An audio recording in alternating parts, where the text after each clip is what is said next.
देखो, इसमें ये बताया गया है कि एक प्रेशर का डिफरेंस होता है। जैसे अगर हम लोग यहाँ पर मान लीजिए एक मैंने वाटर में एक वाटर ले लिया, इस बीकर में कुछ अमाउंट का वाटर है, तो जो इसकी अपर सरफेस होगी, ये अपर सरफेस पे दो तरीके के हम लोग कह सकते हैं कि फोर्स लगेगा। एक तो वाटर के अंदर जो फोर्स लग रहा है वो कोहेसिव फोर्स है, ठीक, और जो वाटर और ग्लास के बीच में लग रहा है वो एडेसिव फोर्स है। अब होता क्या है कि ये जो पॉइंट होता है, इस पॉइंट को हम लोग ध्यान देते हैं, इस पॉइंट को हम लोग बोलते हैं पॉइंट ऑफ कांटेक्ट। अब पॉइंट ऑफ कांटेक्ट पे एक फोर्स लग रहा है बाहर की तरफ, ये जो बाहर की तरफ फोर्स लग रहा है इसको हम लोग कहते हैं एडेसिव फोर्स, ठीक, और जो कोहेसिव फोर्स होता है वो अंदर की तरफ लगता है, ठीक। कभी कभी क्या होता है, इन दोनों के रिजल्टेंट की वजह से कभी रिजल्टेंट अंदर की तरफ बनता है तो कभी रिजल्टेंट बाहर की तरफ बनता है। तो एक्चुअली क्या है कि जो मेनिस्कस है, मेनिस्कस का बनना इस बात पर डिपेंड करता है कि रिलेटिव मैग्नीट्यूड क्या होगा कोहेसिव और एडेसिव फोर्स का। तो देखो इसमें ये बताया गया है कि जैसे अगर मान लीजिए when a molecule lying in the upper surface of a liquid, then it is attracted by other molecules in the surface of the all direction। यानी इस डायग्राम में बताया गया है कि एक ये बीकर है, इस बीकर में पानी भरा और इसकी अपर सरफेस पर एक मॉलिक्यूल कंसीडर किया।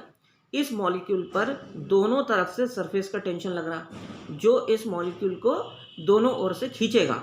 तो एक तरफ मैंने मान लिया पॉजिटिव टेंशन है, एक तरफ नेगेटिव टेंशन है, तो ये मॉलिक्यूल कहीं नहीं जाएगा। अभी फिलहाल ये नॉर्मल वाटर है, ठीक। इसमें हम लोग कह सकते हैं कि एडेसिव फोर्स और कोहेसिव फोर्स लगभग सेम है, इसलिए इसकी सरफेस को हम फ्लैट मान के चलना है। लेकिन इसमें आगे बताया ये गया है कि in this condition the surface is plane and the resultant force on the molecule due to the surface tension is zero. तो अब इसमें कर्व्ड नेचर नहीं मिलेगा।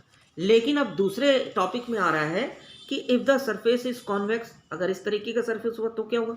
तो इसमें देखिए ये जो सरफेस है यहाँ पे कर्व नेचर का हो रहा है। ऐसा इसलिए हो रहा है क्योंकि यही वाला जो ऊपर वाला डायग्राम था, इसमें अब यहाँ पर जो है एडेसिव फोर्स कम है और कोहेसिव फोर्स ज़्यादा है। जब एडेसिव फोर्स कम होता है और कोहेसिव फोर्स ज़्यादा होता है तो सरफेस ऊपर की तरफ बनती है, यानी कॉन्वेक्स बनती है।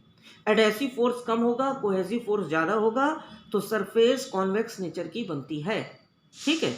यानी then the resultant component of all the forces of attraction acting every molecule acts normally, यानी नीचे की तरफ सारे मॉलिक्यूल्स इस तरीके से अट्रैक्ट होते हैं and to the surface and directed inward. इस तरीके से यहाँ पे सरफेस बनती है कॉन्वेक्स।